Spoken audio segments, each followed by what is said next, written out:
Thank you for joining me today for my speech on fun and facts at sea. We all go through the hustle and bustle of everyday life. It's no wonder that people are saying to themselves, I need a break. Most people would rather be out and about doing something that they enjoy and that's beloved to them, such as snorkeling, gaming, dining, dancing, or shopping.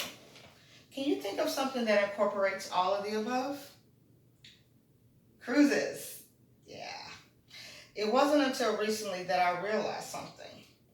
Every time I get to rambling on and on to someone who's never been on a cruise, I neglect to mention the fact that you must research, plan accordingly, and follow all safety guidelines. It could mean the difference between the best trip of your life and the worst trip of your life. Over the course of the past 5 years, I've come to fall in love with cruises. I moved to Florida in early 2015 and set my sights on embarking ships for the rest of my life. I myself have been on a few cruises, therefore I know the ropes. I've done the research, experienced the journey, and had some fun. Now you can too, so long as you follow the straight and narrow. Here I will reference a great article by cruisecritic.com. Now, there are three main points that I want to touch on, and they are important documents / finances, safety planning, and itinerary planning. My goal here is to give you the best safety tips to have the best trip that you could possibly have. I want to start off on the topic of documentation. Depending on your destination, you may need to bring both your driver's license and your passport. If a passenger is unfortunately incarcerated, sickened, or lost while docked in, say, for instance, St. Lucia, these items would be needed. Keep these documents close because identity theft is big business in the world of tourism. You cannot travel or move about anywhere without them.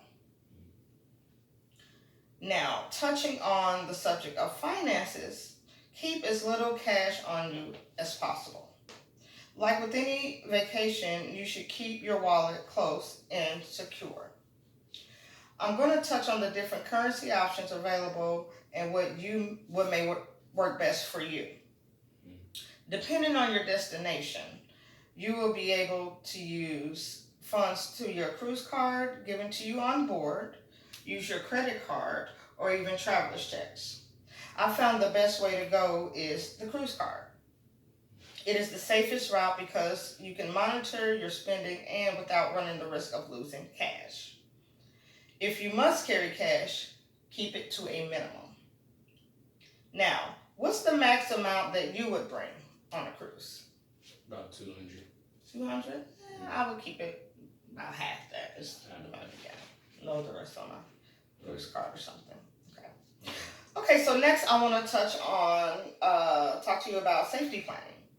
In the article by cruisecritic.com that I mentioned earlier says it perfectly, and it states, alcohol is a major contributing factor of personal safety incidents, so go easy on the booze.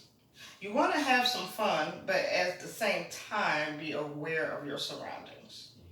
The article also mentions a few other important things like cabin safety, balcony safety, buddying up, and paying attention during muster drill.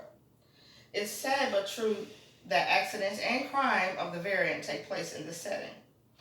It's no secret that there are some bad folks out there who want to prey on others.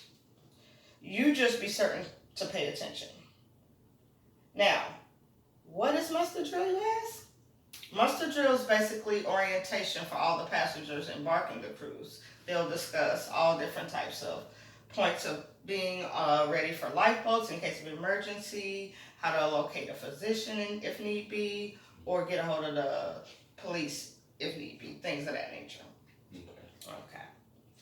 Now, one of my favorite parts of the cruise planning process is deciding on what activities you and your companions would want to do.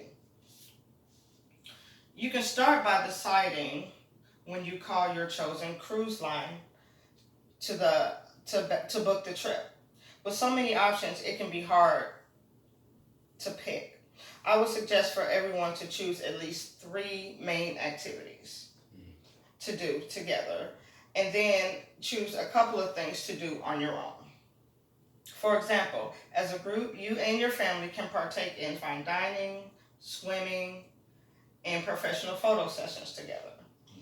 With the time I set aside for myself, I used it to attend auctions featuring glorious paintings from around the world. And then I also made an appointment and received a hot rocks massage in the quiet zone. There really is fun to be had by all. What would be your standalone activity? If the cruise ship had water slides, I would go on the water slides. Some do. Some do have water slides. That's good.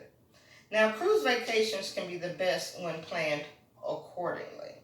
Take out some time to set yourself up to have a blast. Today, I discussed with you some of the do's and don'ts of a cruise vacation. Knowing the facts matter. Now, please believe me when I tell you that you do not want to sleep on these tips. It is so important that you stay safe while cruising.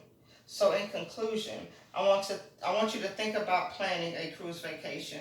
Have some fun in the sun, but please don't forget to be smart about it. Thank you.